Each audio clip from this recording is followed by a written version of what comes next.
Springfield police arrested a man who moved to the city but failed to register as a sex offender. Springfield police arrested 34-year-old John DeJesus this morning at the High Street apartment where he had been living for more than a year.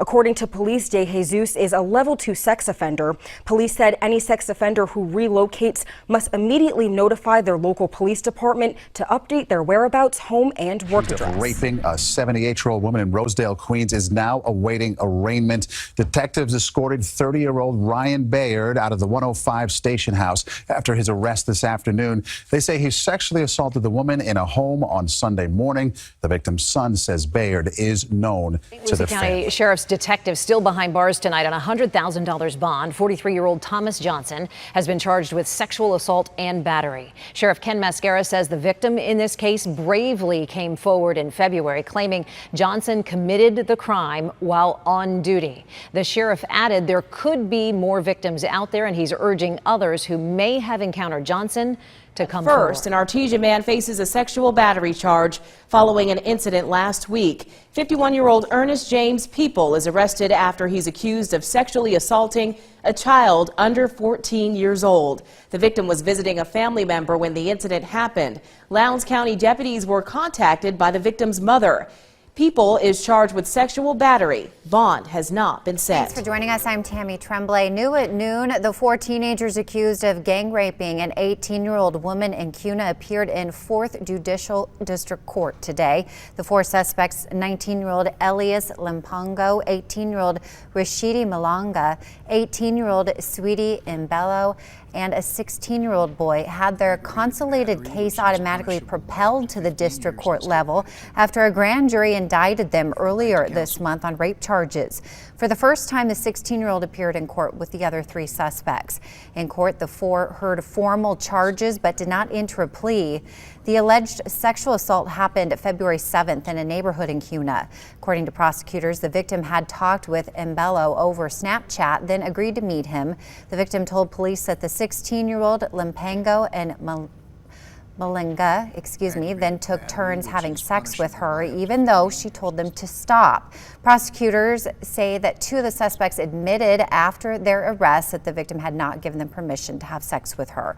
Upon request from the 4 defense teams, Judge Michael Reardon continued the proceedings until April 2nd. A homeless man from Los Angeles is arrested in connection with a Chico rape. Good afternoon, everyone. I'm Debbie Cobb. The rape was reported in South Chico on West 20th Street and Broadway in March. That's where we find Action News Now reporter Amy Lansky.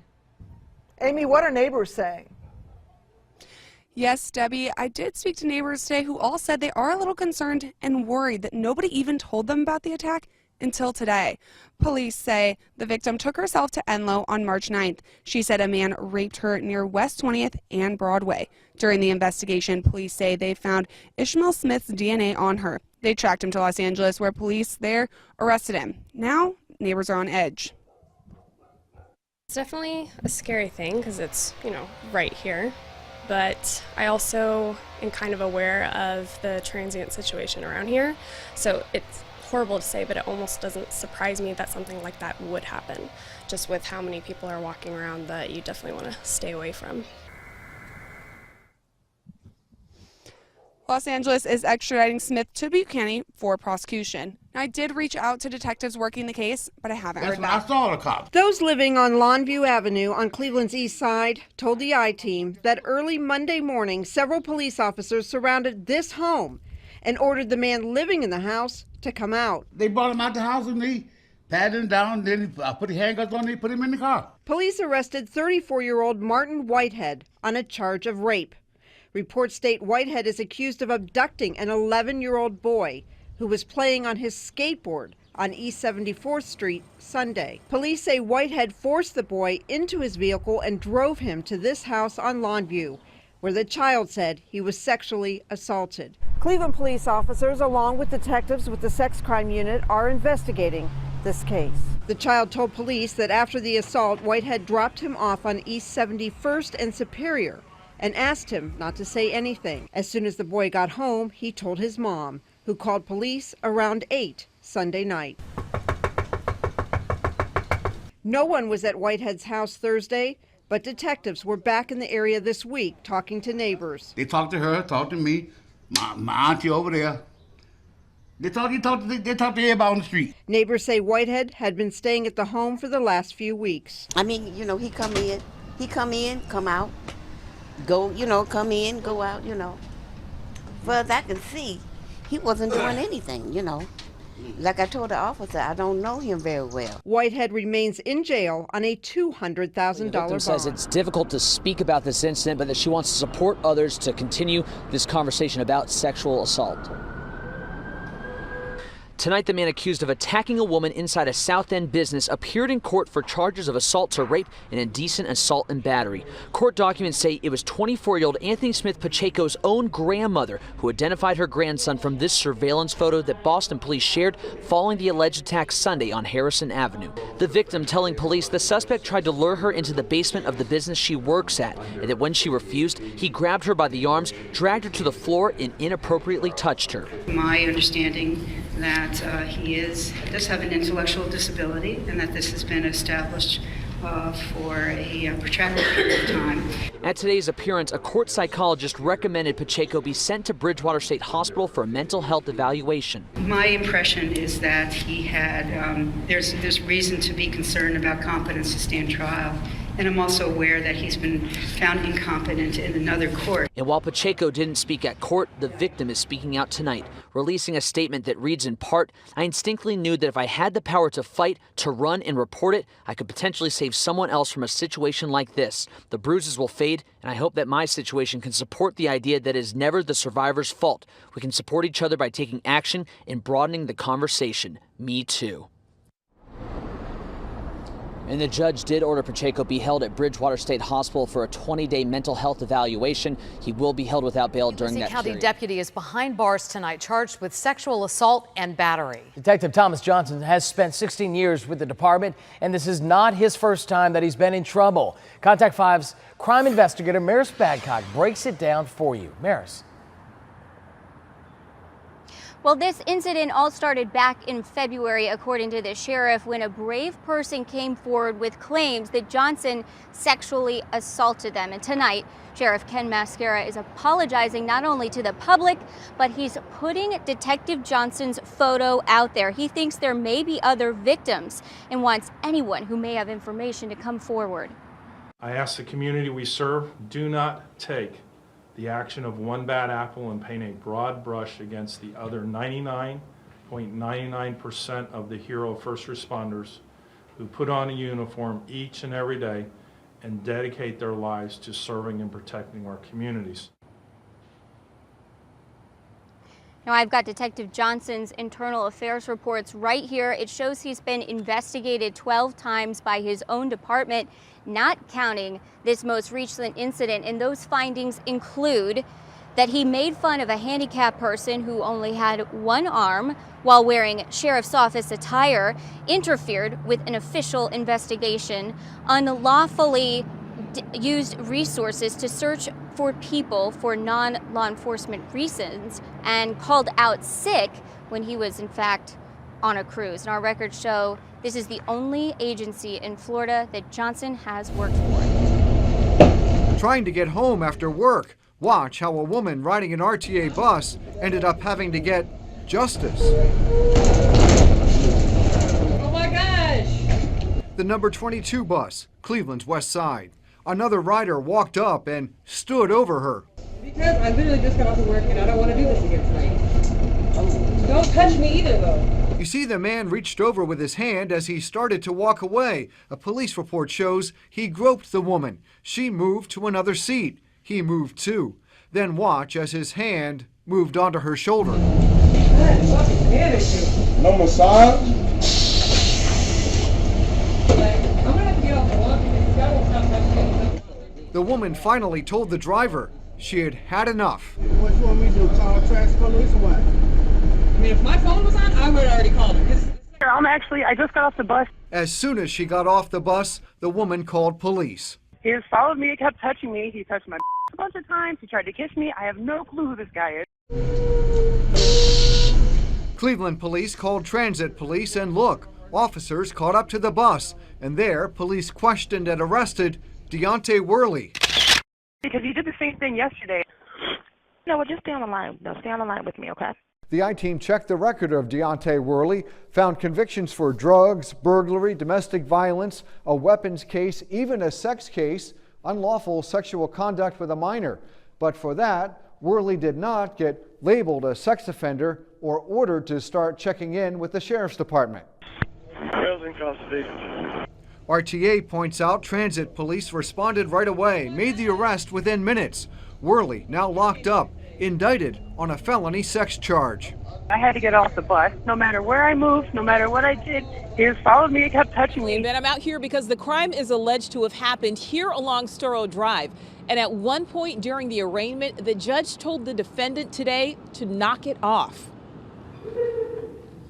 An alleged rape along Storrow Drive. This man, Mayanja Duwada, facing a Boston judge, charged with raping a young woman whom he had picked up in Somerville early Saturday morning. They proceeded on Storrow Drive where the alleged sexual assault began. The 37-year-old Uber driver is accused of the first assault while the car was moving and the second assault after pulling his car over near the hatch shell. Prosecutors say it only stopped because the victim's phone rang. The ringing of the cell phone, for whatever reason, allowed the victim to get out of the car. Duwada actually brought himself to the police station while the victim was filing a report. It was a really scary moment.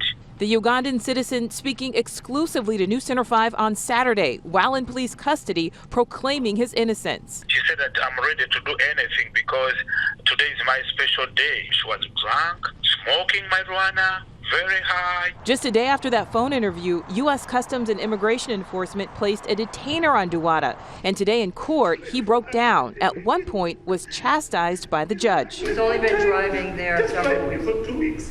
And the girl was drunk. 400 a week. You heard the judge there tell him to knock it off. Now, Duwada is being held on $100,000 cash bail. And prosecutors said today that it is highly likely the father of 12 will be deported.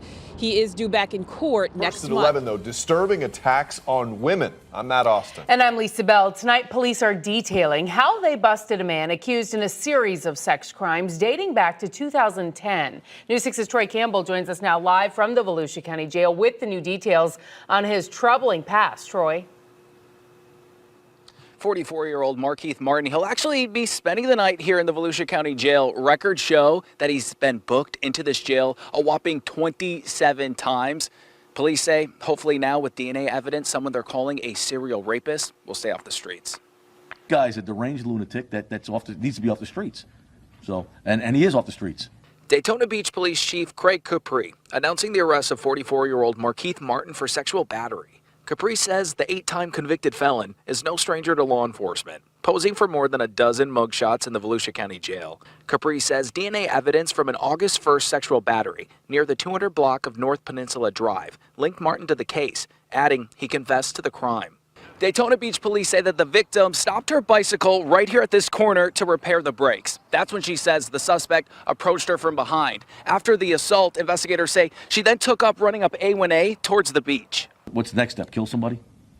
I don't know. This guy's violent, and he's in his own little world. He will use physical violence against his victims if he has to. The chief says Martin is now being linked to multiple sexual battery cases in the city, stemming from 2010 to 2018. This guy's definitely unstable, and I think he knows what he's doing, but he's some kind of sexual deviant that has some kind of pattern here to get his satisfaction. Chief Capri also says that Martin is a suspect in a sexual battery case out of Holly Hill, saying that occurred in 2014. Holly Hill police tell us their detectives plan to meet with state agents on Monday. In the meantime, Chief Capri is hopeful that now that Martin is behind bars, more potential victims will feel comfortable. A suspected serial rapist now behind bars. Police in San Marcos say 20-year-old Tyshane Vriss Thomas confessed to 3 separate cases that kept police working around the clock and residents on edge. Police were led to him after they say he left some evidence behind in an apartment stairwell. But they're still asking the public for help. Stephanie Cerna explains why and shows us the effect this arrest is having on residents there. Relief from the residents at the Capstone Cottages after San Marcos police arrested Tyshane Thomas in connection with a string of sexual assaults at the complex. I definitely feel safer. I mean, I'm glad to know that he's caught because it was around our area. Yeah, I definitely feel better her being here now that I know he's caught, because I was definitely nervous and worried about that. Yesterday, a break in the case after someone reported finding a backpack stashed in an interior stairwell at an apartment complex with the name Tyshane Thomas written on it in permanent marker. In trying to determine who the backpack might belong to, they opened it up and discovered what appeared to be a handgun. It later was determined to be a replica BB pistol that was made to look just like a real handgun. Also in the backpack was a black hoodie. Later we found a black homemade ski mask type of mask and some women's clothing. After 5 hours of questioning, Tyshane Thomas confessed to the sexual assaults back on April 24th and May 2nd and the attempted sexual assault back on April 30th. He did confess to these crimes, but that doesn't mean that we necessarily have all of the victims identified. And Thomas was arrested at the same complex where that backpack was found. Police say that he lived there with his girlfriend. Now, right now, they're asking if there are any other victims to please come forward. Former city councilman facing sex charges. Well, he gets a deal. Thanks for watching WDHN News at 6 o'clock. First up tonight, former Daleville City Councilman Marvin Wise appearing in court this morning in Ozark after a motion was made by the district attorney's office to revoke his bond for allegedly sending a birthday card to the minor that he was accused of having sexual relations with. Courtney Chandler in the courtroom today. And Courtney, the actions made today may have come as a surprise to quite a few. Yeah, Ben, Wise pleaded guilty to sodomy second degree and dismissed other charges that were made against him. Wise was sentenced to 7 years in a state penitentiary after pleading guilty to sodomy. An application for probation has been filed by Wise as his punishment. He will remain on bond until August, which is when he will reappear before Circuit Court Judge Kimberly Clark. The judge agreed that our motion was moot at this point because he pled guilty. However, once you plead guilty, she asked him to stay on the same bond. And so he'll be on that bond. If he were to violate this bond in the meantime, then the state would file again a motion to revoke his bond. The Dale County District Attorney's Office wanted his current bond revoked after he allegedly sent a birthday card to the victim back on May 13th.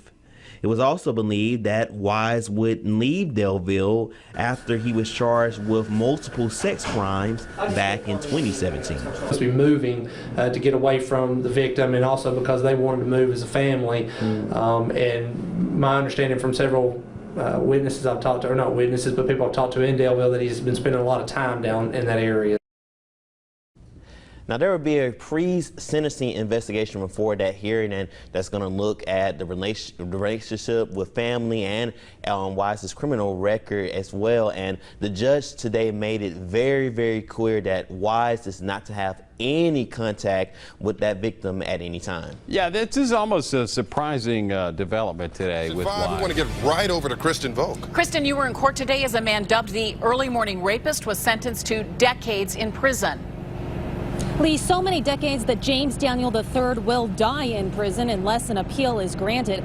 A Cuyahoga County judge sentenced the man to 144 years to life. Certainly a hefty sentence that shows no reaction from this violent offender.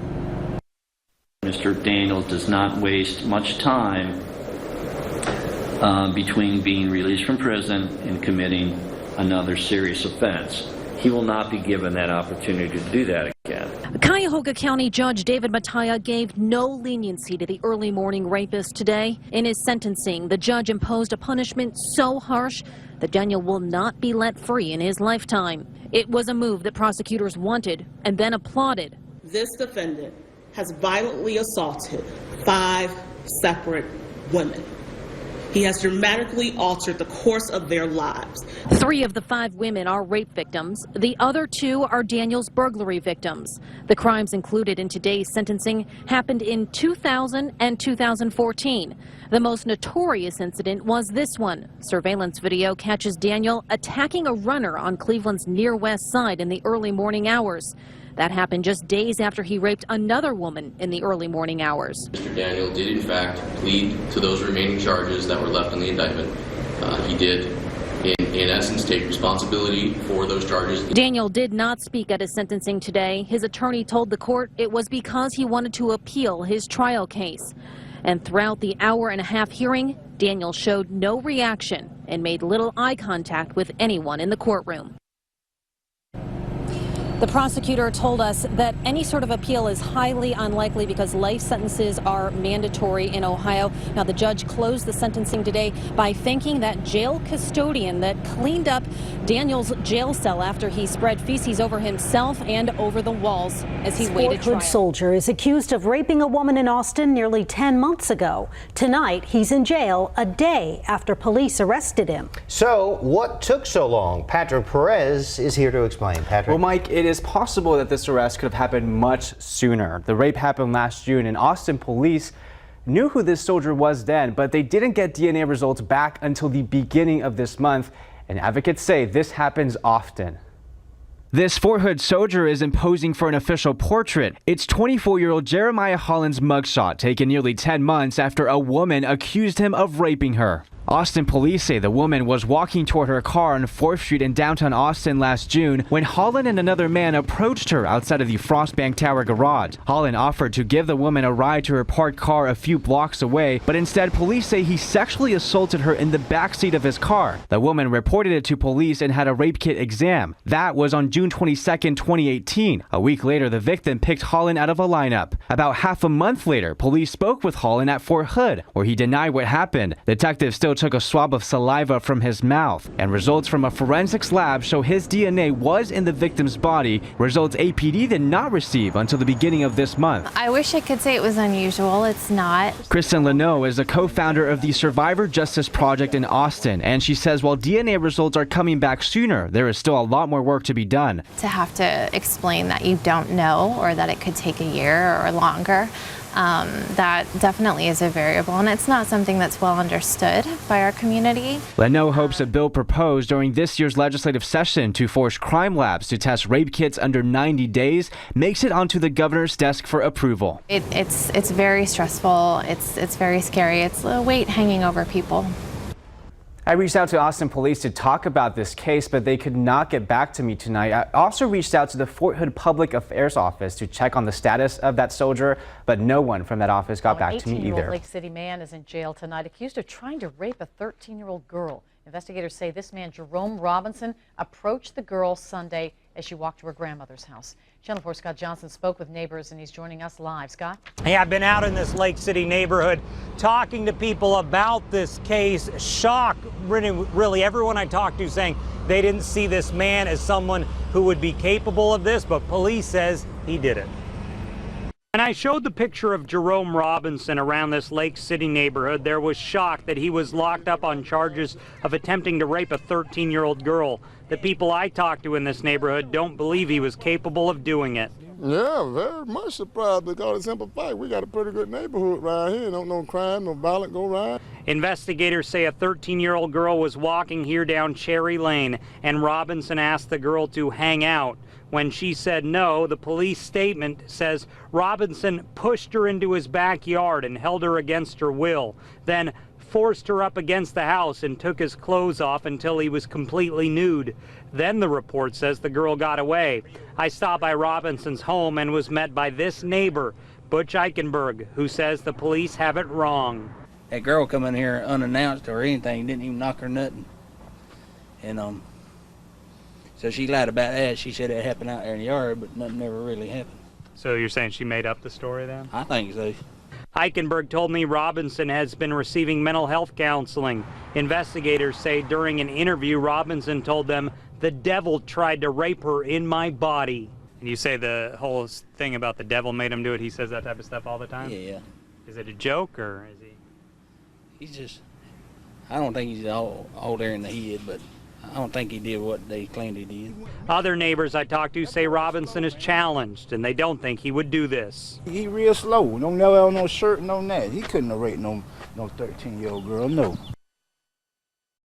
And now from here, he is in jail facing these charges. Everyone in the neighborhood really shocked. A lot of people didn't even know he was as old as he was. I was going around showing his pictures, seeing if anyone knew him, and they told me, oh, I thought he was still a child. I didn't realize he was 19 years old. They say he's never acted in a way that would precipitate something like this, so just a lot of shock in this Lake City neighborhood. Something's finally being done.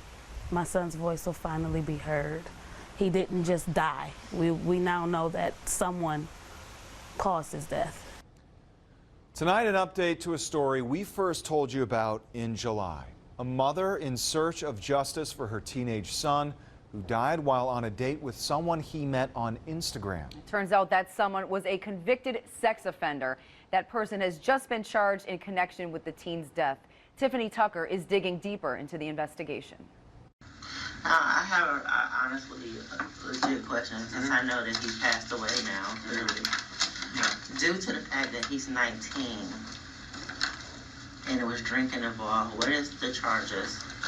We're not, I'm not even aware we're looking at any type of charges whatsoever. But now 30-year-old Quentin Harris is facing several charges, including 2 counts of rape, sexual battery, and involuntary manslaughter after being indicted by a Lake County grand jury. This is Harris being questioned by Mentor police last December, just hours after 19-year-old Trayvon Howard was found unresponsive in a hotel room. Trayvon later pronounced dead. An autopsy revealed he had alcohol poisoning and suffocated after choking on his vomit. 911, what is your emergency? I came back in the room and he's not breathing. I flipped him over and everything. Just as the months go by, I think about him every day. You can't tell me he just died and there's nothing that you can do about it. Trayvon's mom, Tanika McCants, believed that Harris was responsible for her son's death, but investigators closed the case until we started asking questions. Now she says she finally starting to get the answers she needed. Something's finally being done. My son's voice will finally be heard. Had it not been for you guys, I wouldn't have none of this. Me calling the detectives every day or every couple of weeks or emailing got nowhere. Back on December 20th, Trayvon told his mom that he was going out with a woman named Chanel, who he had met on Instagram. But what McCants says her son didn't know was that Chanel was born Quentin Harris. So, you're transgender? Yes. So you're biologically a man. Okay. Did he know this? Yes. Trayvon's mom says her son also didn't know that Harris is a sex offender who was charged with raping a 15-year-old boy in a hotel 8 years ago. In that case, Harris pleaded guilty to abduction and unlawful sexual conduct with a minor. Harris has been sent to prison at least 8 times. My son didn't just die in that room. Something more happened. Any alcohol? Yes, it was alcohol. What'd you buy? I had rum. Before they met up that night, Harris sent Trayvon a photo of 151 proof rum saying, quote, "I hope you can handle it." The 19-year-old replied, "What is that? I ain't even hip." The medical examiner determined that the 109-pound teen had a blood alcohol concentration of 0.31, almost 4 times the legal limit to drive. Prosecutors sought rape charges because they say Harris engaged in sexual conduct with Trayvon and substantially impaired him by giving him alcohol. They also say Harris knew or should have known Trayvon's ability to resist or consent was substantially impaired. I just miss everything about him. I mean, he was a good kid. He was my firstborn kid. I'm still gonna fight. It's not over yet. I know it's a road ahead and I'm ready for it though. Harris was arraigned on the charges this morning and pleaded not guilty. Right now, Harris is locked up for violating parole back in August. Do you understand how some people just don't have any sympathy for you? Yes, that's understandable. You can only watch it here and only right now. He raped a single mother and forced her to have sex with her son. For the first time, one of the Dunbar Village rapists tells his version of the attack and why he did it. Good evening. I'm Victor Blackwell. And I'm Tiffany Kenny. It is one of the most infamous crimes in Palm Beach County history. Tonight, in a WPBF 25 News exclusive, rare crime scene photos and why one of the 4 teens arrested says he's a victim too. I'm 18 now, and I've been locked up since I was a kid and never really seen life. Avion Lawson was just 14 years old when he and at least 3 other boys gang raped a neighbor, a single mother, then savagely beat and tortured the woman and her 12-year-old son. I felt like an animal. I felt nasty. 4 years later, Avion regrets the entire day, which he says started with a lie from another convicted rapist, Tommy Poindexter. And say, we got some chicks over at the house, do y'all want to come? Avion and another boy said they did. According to Avion, that friend handed him a condom. He says they walked to the apartment together, quietly snuck in, and tiptoed to the bedrooms on the 2nd floor. In the room behind him, he says he heard a boy crying. That's when Tommy comes out the room in front of us with a scarf over his face, what looked like an AK-47. Avion says Jakaris Taylor went in behind Tommy, then the rest of them were pushed into the room. That's when I seen Jakaris having sex with a lady, having a gun to her head. So I said, hell no, what are y'all doing? So I tried to leave, and Tommy said, no, where you going? He pushed me back in the room. When Jakaris was done, Avion says another boy raped her, and then another. During the trials in 2009, the woman says as many as 10 boys raped her, some more than once. I was crying and told them, please don't do that, it's hurt. Then, he says Tommy turned to him and literally put the gun to his head. And then he said, you better this hoe. So as he doing this and having the gun to me, that's when I did what he said. So you raped her too? Yes, sir. What would you say to those people who just don't believe that under pressure and with tears in your eyes, you raped a woman? Everybody's not the same. And what did you do to her next? After I got done, he told Nathan to get her from out of the bed, the sheets, and throw them in the bathroom and inside the tub and run water on them. Avion says he and Jakaris tried to quiet the woman's screaming son. And Tommy told him to make the boy shut up. So he slammed the clock on his head, split his head. And where was Tommy? He told the boy to get up and take off his clothes and made him get in the tub with her. And that's when he told Jakaris to look for a lighter because he was throwing chemicals and things all on them. He said he was gonna set them on fire. So Jakaris ran downstairs and he couldn't find a lighter. And what was she saying or doing this whole time? Don't kill us, we'll do anything, please don't kill us. And what happened next? They started hitting the boy in his stomach and his face. They told him to have sex with me. And what did he say? He didn't want to. And they keep beating him up. And that's this time I told him, please, I don't want them to kill you. It doesn't matter if they kill me, but they can kill me in case they're gonna kill you too. And I told him to stay on top of me. So the mother and son did as they were told. And he told us, wipe down everything because we were watching CSI. Avion says he ran home after that and cried himself to sleep. Did you tell anyone? No, sir. You didn't call police? No, sir. Why not? Because when I ran out the door and they said I better not tell nobody or they gonna kill me. So if police had not found your DNA and had not found the fingerprints, would you have confessed? I don't think I would have because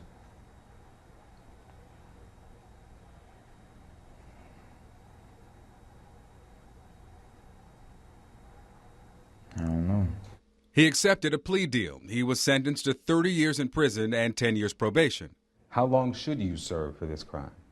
I don't know, maybe 15. But considering the crimes, can you understand why some people have no sympathy for you? Physically and emotionally, I know they're gonna be messed up the rest of their lives. I was evading justice them. I was told what to do, I had no choice. But you did have a choice. What you didn't like were the consequences. Yeah, if I wouldn't have did it, I would have died. Avion spends his days reading about how the mind works, trying to earn a GED, and he's pursuing one other goal, to meet the woman he brutally raped and tortured He says he wants to apologize. Would you want to meet the person face to face again who did this to you? If God willing. You're supposed to protect your kids, but when you fail at that responsibility, the state, our laws, and police have a duty to step in. But in the case of a young Georgia girl, all those safety nets failed her and gave her attacker time and space to continue to abuse her. School was one of those few consistent places Sophie could go and enjoy just being a kid. It was a place she could eat, play, and laugh with other fifth graders. And for a few hours a day, get a break from her unstable home life. And she's very special. All of them are, but she was born premature, yellow jaundice. That was then. On this particular day, the little girl is 9. We're calling her Sophie to protect her. Your granddaughter has been through so much. She has. And for her to keep living and be strong, she has an angel with her. Police were also with her February 2016 as she got off the school bus into her grandmother's van. All of a sudden, the Grantville Police Department surrounds me. Sophie had realized during sex education class that the man who was touching her at home was actually sexually abusing her. She told her elementary school administrators. They alerted police, and officers were now speaking to her grandmother. What did they tell you exactly? That she claimed that he had touched her. He was 34-year-old Nicholas Dion Thrash. He was Sophie's mother's live-in boyfriend. There was never a sign at all of any kind of child molestation. After the interviews with her, I knew that he had done something. Hogansville police investigator Jeff Shepard remembers taking over the case from Grantville police because this house, where Thrash was abusing little Sophie, was just minutes from his police station. What made this one so believable? How does a 9-year-old make something up that graphic and traumatic? As Lieutenant Shepard and social workers with the Division of Family and Children's Services were busy making sure Sophie is physically okay, Thrash disappears. And it was as if he fell off the face of the earth. Where is Nicholas Thrash? Mom says that she hasn't seen him, she can't get him on the phone. We know during the interviews that the children say that Mom's talking to him on the phone. It was Lieutenant Shepard's first sign that Sophie's mother would become one of the biggest obstacles in his investigation. Mom did not even come to the house for the search warrant. But Lieutenant Shepard and his team went inside and found clothes, blankets, and underwear in Sophie's room, clear with DNA evidence. But Mom still wanted the case dropped. But Mom had started then, this case, my daughter's, I don't think she's telling the truth. There was a defense order saying Sophie needed to be kept away from Thrash. Her mother still drove her hundreds of miles out of state to reunite with Thrash in Indiana before defects could stop her. Sophie and her brother were once again sleeping under the same roof with her abuser, this time in this house in Indiana. Grandma waited, hoping they would come back. During that time, Lieutenant Shepard was also waiting for the DNA test results. Because at the time, we didn't have a warrant on paper yet, because there's believing somebody, but then there's getting the evidence to get the warrants. The wait gave Thrash the space and time he needed to continue abusing Sophie outside Georgia. Maybe I got some tunnel vision on the investigation. I didn't put a rush on the DNA. The test results did eventually come back. Almost 2 years later, it confirmed Thrash had been raping the 9-year-old in this Troup County house. But it was too late. By then, he had raped her multiple times again in Indiana, and she was now pregnant with the 34-year-old's baby. He is a sick individual. Very sick. Very, very sick. Who hurts a baby that way? Who? He's robbed her of her entire childhood.